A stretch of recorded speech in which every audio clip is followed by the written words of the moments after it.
네, 안녕하세요. 오이과학의 루틴쌤입니다. 이번 시간에도 계속해서 등가속도 직선 운동과 관련된 공식을 유도해보는 과정을 계속해서 한번 말씀을 드려보도록 하겠습니다. 지난번 영상에서 솔직히 말씀드리면 좀 어정쩡하게 끝났습니다. 네, 어정쩡하게 끝나서 솔직히 조금 뭔가 맛있는 음식을 먹다 만 듯한 뭐 그런 좀 그런 기분이 들 수도 있는데 좀 양해 부탁드리고요. 시간이 너무 길면 지루하실까봐 조금씩 끊어서 영상을 만든다는 점 양해 부탁드립니다. 자, 지난번 영상에서 거리 공식에서 거리 공식을 유도하는 과정을 하다가 말았습니다. 그쵸? 자, 당연히 거리는 속도 곱하기 시간. 우리가 기본적으로 알고 있는 평범한 공식이죠. 이 공식에서 자, 기호를 만들어냈고, 근데 여기서 말하는 속도는 속도가 일정했을 때 속도를 말하는 거예요. 그런데 우리는 속도가 변하고 있으니까 일정하지 않으니까 어떤 특정한 속도값을 하나 넣기가 어려우니까 평균을 구해서 평균 속도값을 집어넣어야 됩니다. 그래서 공식이 이렇게 바뀌는 거고요. 그걸 지난번 영상에서 말씀을 드렸고요. 이제 이어서 해보도록 하겠습니다. 결국 지금 여기 거리 공식이죠. 거리 공식에 표현되어 있는 V와 현재 이 V의 의미는 같을까요? 다를까요? 네, 다르죠.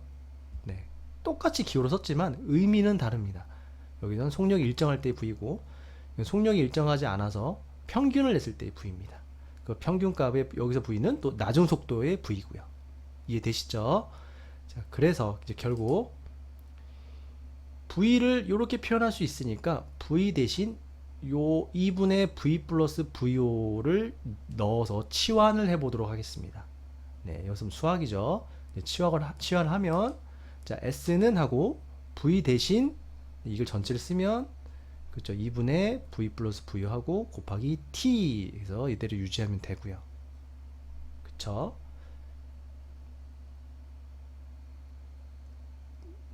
자, 이대로 유지하고 이제 괄호를 풀어보면 자, S는 자, 여러분 이제 수학이니까 뭐 V 곱하기 T죠?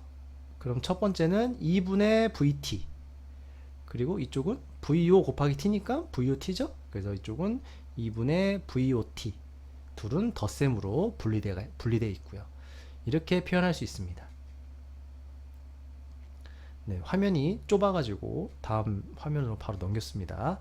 자, 이렇게 해서 우선은 거리 공식을 기존에 우리가 알고 있는 중학교 버전의 거리 공식을 슬슬 가지고 놀고 있는 겁니다.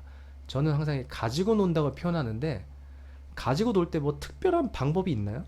그쵸. 사람마다 가지고 노는 게 다르죠. 그런 거 의미하는 겁니다. 뭐 너무너무 쉽다. 아, 뭐 이거 별것도 아니다라는 걸 의미하는 게 아니고요. 혹시 오해하실까봐. 당연히 어렵고 고민을 많이 해야 되는 거지만 그래도 저는 좀 편하게 뭐라고 긍정적인 의미로 식을 가지고 논다라고 표현합니다. 자, 그렇다면 이렇게 우선은 바꿔놨고요. 그렇죠? 자, 여기서 끝난 것 같더니만 지금 보면요. 이제 이 V랑 이 VO의 의미를 이제 정확히 해석할 수 있나요? 네, 여기 V는 뭐죠? 네, 나중 속도. 여기 VO는 처음 속도. 왜냐하면 속도가 일정하게 변하니까. 그런데 속도 값이 다른 값으로 두 개가 설정이 되어 있으니까 계산하기 좀 버겁잖아요. 그쵸? 변수가 많으면 많을수록 버거운 거 아닙니까? 그래서 변수를 하나 없애주는 겁니다. 어떻게 없애주냐? 우리가 첫 번째 배웠던 낮은 속도 공식이 있었습니다. V는 VOAT. 첫 번째 영상에서 유도를 했었죠? 자, 보면요. 분명히 제가 뭐라고 했어요? 원래는 보통 그냥 속도 공식이라 표현하는데 전 정확하게 나중 속도 공식이라고 얘기했습니다. 이 V가 나중 속도라는 걸 의미한다는 걸 꼭 유념해 주시고요. 낮은 속도 V? 아까 여기서도 낮은 속도를 했는데 그렇다면 네, 이 V 대신 요 오른쪽 VO 플러스 AT로 치환이 가능합니다. 이렇게 해서 가지고 놀라고 하는 겁니다. 어떤 공식, 의미가 정확히 맞다면은 어떤 공식으로 치환해서 집어넣어도 아무런 문제가 되지 않습니다. 하지만 해석이나 의미가 어려우니까 무슨 공식을 여기에 넣어야 되는지 마야 되는지 이걸 모르기 때문에 그냥 외우죠. 그렇죠. 이해를 하신다면은 조금이나마 도움이 될 겁니다. 그래서 집어넣어서 보면, 자, S는 좀 길어지겠죠. 네, V 대신 이만큼을 넣어야 되니까, 자, 2분의 VO 플러스 AT죠. V는 그렇죠. VO 플러스 AT 집어넣었고요. T 그대로 써줬고, 이쪽 오른쪽 항은 그대로 표현했고요. 그렇죠. 자, 그래서 솔직히 가로 풀면 머릿속에 풀어보겠습니다. 여기 가로 풀면 VOT죠. 그쵸? 그럼 2분의 VOT가 되겠네요. 그쵸? 2분의 VOT. 2분의 VOT. 더하면 2분의 1, 2분의 1이니까 당연히 그냥 1이 돼서 VOT가 되고요. 그렇죠? 그 다음에 2분의 AT 제곱. T 두 번 곱했으니까 2분의 AT 제곱. 그래서 2분의 AT 제곱. 보통 교과서에는요, VOT라고 표현되어 있고, 플러스 2분의 1 AT 제곱이라고 표현되어 있습니다. 뭐 같은 거니까. 네, 같은 거니까 제가 그냥 이렇게 표현했고요. 이렇게 해서 두 번째 공식, 거리 공식에서 거리 공식을 유도했습니다. 그쵸? 처음에 거리 S는 VT였는데 아주 단순한 거에서 조금은 복잡해진 공식으로 유도를 했습니다. 즉 가지고 놀았습니다. 식을. 왜? 요거 때문이에요. 등가속도 A가 들어간 공식이 필요했습니다. 그쵸? 왜냐면 속도가 변하는 물체를 계산해야 하기 때문에 일정하게 변하는 거. 그래서 A라는 그 기호를 집어넣기 위해서 이렇게 가지고 논 겁니다. 그렇구나 라고 저도 넘어갔어요. 이러고 이제 외웠는데 제가 준비하다가 문득 깨달았습니다. 문득. 뭘 무슨 깨달았냐면,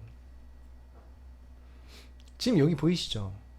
이 식에서 요 V 값을 치환했습니다. 이 오른쪽으로 말이죠. 그쵸? VO 플러스 AT를 집어넣었어요. 즉 V를 없애고 V5만 남게 한 겁니다. 처음 속도만. 이해되시죠? 근데 갑자기 이런 생각이 들었어요. 지금 이 공식에 V도 있고 V0도 있죠. 자, 갑자기 뭐가 의미 생겼냐면, 이 영상을 만들면서 생각한 건데, V를 없애지 말고 V0를 없애면 안 되나? 라는 생각이 문득 들었어요. 혹시나 등가속도 공식을 알고 계신 분들이라면 혹시 이런 고민 해보셨나요? 해보시면 대단하신 거고요. 저는 이번에 처음 해본 겁니다. 영상을 만들다가 문득 그런 의문이 들었습니다. 그래서 해봤습니다. VO를 없애기 위해서. 자, VO를 없애기 위해서는 요 식을 VO와 관련된 식으로 살짝 식을 모양을 바꿔줘야겠죠? 당연히 AT를 좌변으로 넘기면 되죠. 그래서 자, 우선은 기존 공식을 쓰고요. 그쵸? 이쪽 왼쪽과 똑같이 썼습니다. 여기서부터 출발할 겁니다. 그리고 자, 이 식을 바꿔볼게요. V0는 하고 넘기면 V-AT가 되겠죠. 그쵸? V는 이쪽에 있고 AT를 좌변으로 넘겼으니까. 그래서 V0는 V-AT입니다. 즉 V0 이쪽 식에 있는 V0 대신 V-AT로 치환해서 넣어버려도 상관없다, 그런 말이 됩니다. 왜? 여기서 말하는 VO는 무슨 의미죠? 네, 처음 속도. 여기서 말하는 V0는 무슨 의미죠? 네, 처음 속도. 똑같은 의미니까 집어넣어도 아무런 문제가 되지 않는다는 거죠. 넣어보겠습니다. 자, 넣으면은, 자, S는 유지하고요. 이쪽은 바꿀 게 없으니까 그대로 유지하고, VO 대신 V-AT를 집어넣습니다. 그렇죠? 자, 천천히 하겠습니다. 보면은 이 괄호를 풀면 처음에 2분의 VT입니다. 그쵸? 2분의 VT. 똑같은 게 있네요. 2분의 2분의 1 더했으니까 당연히 VT가 되고요. 그리고 괄호 여기 풀면은 당연히 2분의 마이너스 AT 제곱이죠. 그렇죠? 그래서 2분의 마이너스 AT 제곱이라는 식을 만들어냈습니다. 그래서 원래 교과서에 나오는 공식, 거리 공식과 제가 그냥 심심해서 해본 거리 공식 보면 와, 뭐 비슷한 것 같으면서 살짝살짝 조금씩 다르죠. 그래서 저는 이렇게 하고 나서 틀린 줄 알았습니다. 네, 틀린 줄 알았어요.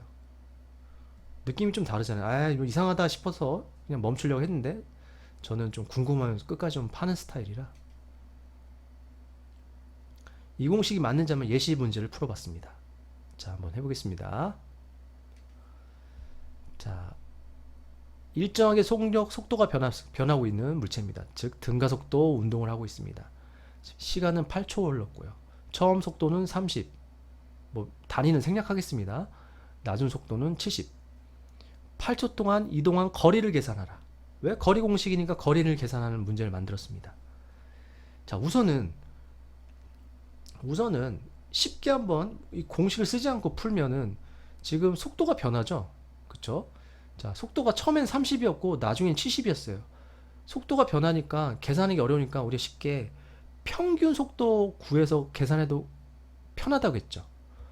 자, 처음은 30이고 나중은 70이에요. 그럼 이 속도의 평균은 몇입니까? 네, 50이겠죠. 그쵸? 요 사이가 40이니까 가운데가 20이잖아. 그래서 30에서 20 더하면 50이 평균이 되겠죠.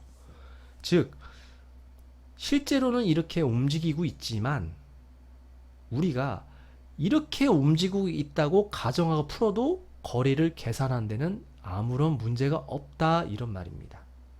그쵸? 그렇다면 이건 너무 쉽습니다. 아래쪽으로 표를 살짝 이렇게 바꿔보면은 속력이 50이에요. 처음이나 끝이나. 그쵸? 1초당 50씩 간다는 얘기예요. 50m. 1초당 50m 가면 8초당은 당연히 400m 가겠죠. 58에 40. 그쵸? 1초에 50m 가는 속도니까 2초면 100m 가고 3초면 150 가고 8초면 400m 가죠. 그래서 이쪽 계산해도 어차피 400은 나온다는 겁니다. 그렇죠? 자, 이번에는 우리가 지금 만들어낸 등가속도 운동 공식, 거리 공식으로 한번 여기다 숫자를 넣어서 한번 계산해 보겠습니다. 자, 하나씩 해볼게요. 자, 우선은 V0. 자, 처음 속력이죠. 이제 위쪽 보고 해야죠. 아래쪽 표 보고 보시면 안 돼요. 네, 이거는 이제 속도가 변한다는 거 변할 때 쓰는 공식이니까. 자, 위쪽 그래프를 보시면 처음 속도는 여기 있죠? 네, 30. 시간 t죠? 몇 초 걸렸죠? 8. 그 다음에 2분의 1 넣어주고, 그쵸? a. 자, 가속도. 가속도는 1초당 속도가 얼마씩 변하냐만 계산하면 돼요. 지금 보면 8초 동안 속도가 40 변했죠. 변한 거예요. 40 변한 거. 8초 동안 40 변했으면 일정하게 변했다고 했으니까 1초당 몇십 변했나요? 나눗셈 하면 되죠. 5죠. 네, 8초에 40 속도 변화가 일어났으면 1초당은 5씩 일어났으니까 8초 후에 40이 됐겠죠. 속도 변화가. 그래서 5. 그죠? t는 8초니까 제곱하면 64. 그래서 자, 이쪽 첫 번째 계산하면 여기죠. 38에 24. 240이 되고요. 이쪽 계산 뭐가 되죠? 그냥 들으면 심심하니까 한번 계산해 보세요. 네. 몇이죠? 150. 160이네. 네, 저도 암산이 틀렸습니다. 네, 160입니다. 그래서 더하면 400. 보이시죠? 똑같이 나온다는 거. 당연히 등가속도 공식이니까 똑같이 나옵니다. 이번에는 제가 살짝 틀어본 공식, 제가 그냥 궁금해서 해본 공식을 한번 똑같이 해보겠습니다. 자, 여기서 말하는 V는 낮은 속도입니다. 여기선 처음 속도고요. 자, 낮은 속도 V는 70. 그죠? T는 똑같이 8초. 빼기 가속도는 똑같은 그래프니까 1초당 속도 변화 5일 테니까 2분의 1 해주고 곱하기 5. 시간은 똑같이 8초니까 64. 자, 계산하면 여기서부터 계산하면 560이죠? 그래서 틀렸나 싶은데, 자, 이쪽 계산하면 몇이죠? 네, 160 빼면 400입니다. 제가 이걸 통해서 여러분들에게 말씀드리고 싶은 게 뭐냐면, 식을 그냥 외운다면 이렇게 가지고 놀 수 없고 이해를 할 수가 없습니다. 즉, 책에 나온 등가속도, 직선운동 공식 세 가지는 그냥 그렇게 그런 공식을 가지고 풀면 풀리게끔 교과서에 뭐 문제를 설정했을 뿐이지 다른 공식으로 살짝 바꿔서 계산해도 틀리진 않습니다. 그리고 복잡한 문제가 있을 때 혹시 공식을 좀 더 틀어서 가지고 놀아서 살짝 변형시켜서 또 적용해 본다면 더 쉽게 풀릴 수도 있고요. 이렇게 식을 가지고 놀아보는 게 중요한 게 바로 물리 분야입니다. 여러분들이 좀 저는 이거 하면서 많은 걸 느꼈는데 여러분들이 이걸 들으시면서 어떤 걸 느끼셨는지는 잘 모르겠습니다만 물리라는 게 이런 과목이다. 정말 이해하기 좋아하고 연구하기, 고민하기 좋아하는 학생분들, 어른분들이 계시다면 아마 물리 분야는 재미있는 분야가 될 수도 있습니다. 오늘은 여기까지 하겠습니다. 다음에 만나요.